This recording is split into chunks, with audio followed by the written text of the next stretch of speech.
Emmanuel Macron répond maintenant donc en vocal sur Instagram. Dans un message en réponse à une jeune personne, le chef de l'État a assuré que la France ne faisait pas la guerre au Moyen-Orient et qu'elle n'allait pas s'y engager. On n'est pas au combat, la France ne fait pas la guerre dans cette région, elle protège les Françaises et les Français.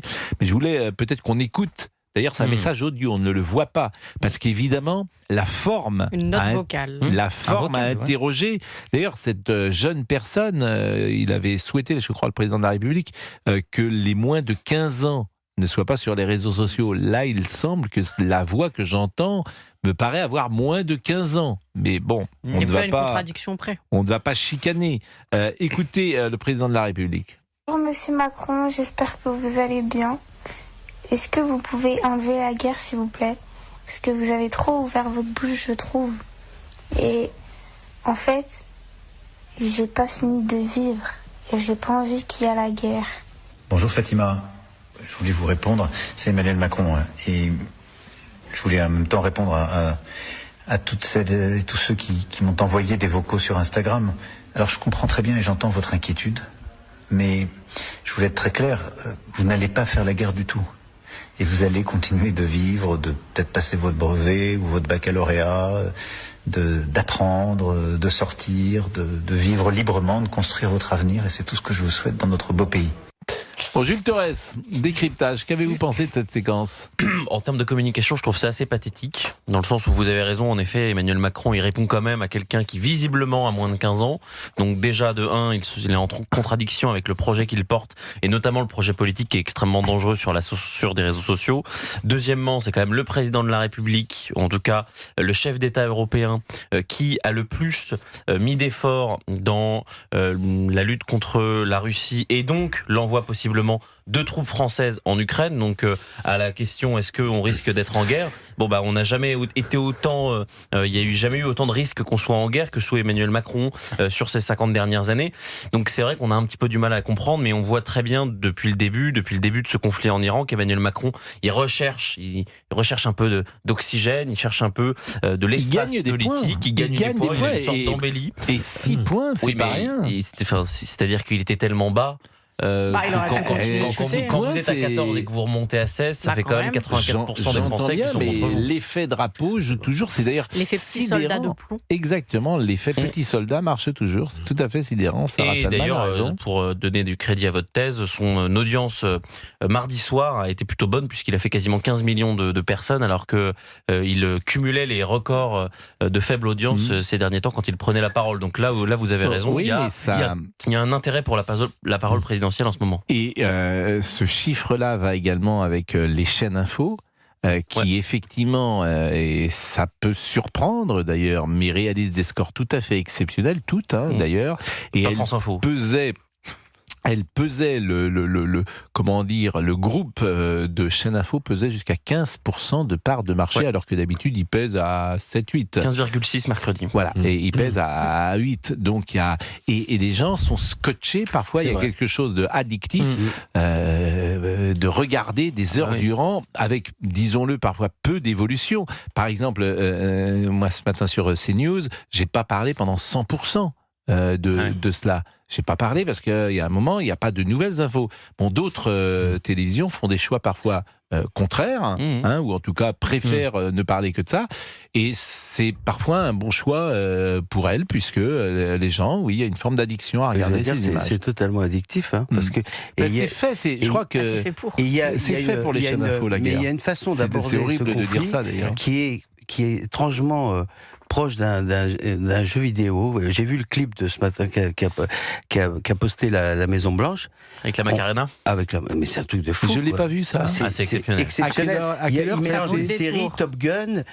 C'est quelque chose d'assez désinvolte, d'assez Hollywood mauvais goût. Mais voilà, c'est présenté comme un plat à consommer, et les gens consomment.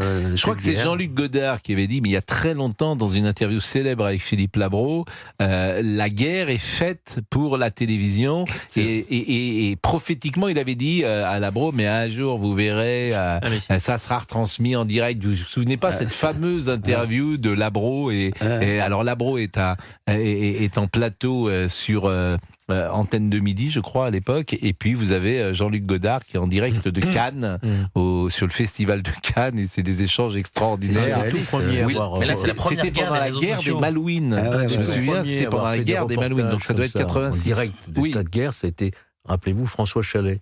Depuis le Vietnam. Ah oui, François Chalet, là, pardonnez-moi, c'était avant de ma naissance, parce que la guerre du Vietnam, je l'ai peu couverte, quand même.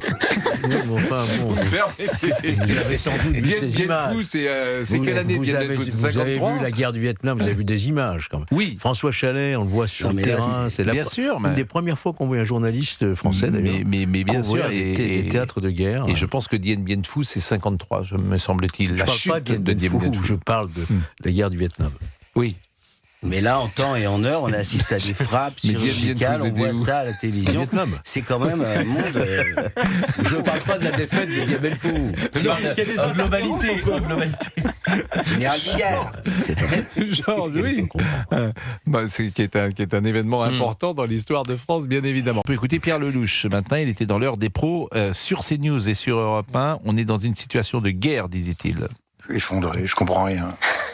Très honnêtement, je comprends rien. On est dans une situation de guerre et qui ne date pas d'hier. La France, elle est attaquée par l'Iran et le Hezbollah depuis 40 ans. On a eu une centaine de morts et plusieurs centaines de blessés au fil des attentats que l'Iran n'a jamais revendiqués, mais c'était eux. De Drakkar jusqu'à aujourd'hui, on est dans une situation où l'Iran présente un danger pour la stabilité d'un certain nombre de pays musulmans et pour nous. Bon. Après, il dit, voilà, je suis pas impliqué. Alors qu'on a des accords de défense, la première réaction, c'est « je suis pas au courant, on n'est pas impliqué ». On est impliqué à fond. D'abord parce qu'on reçoit des drones sur notre base à Abu Dhabi. Deuxièmement parce qu'on a des accords de défense. On est engagé à protéger Abu Dhabi, où par ailleurs, il y a plusieurs dizaines de milliers de Français.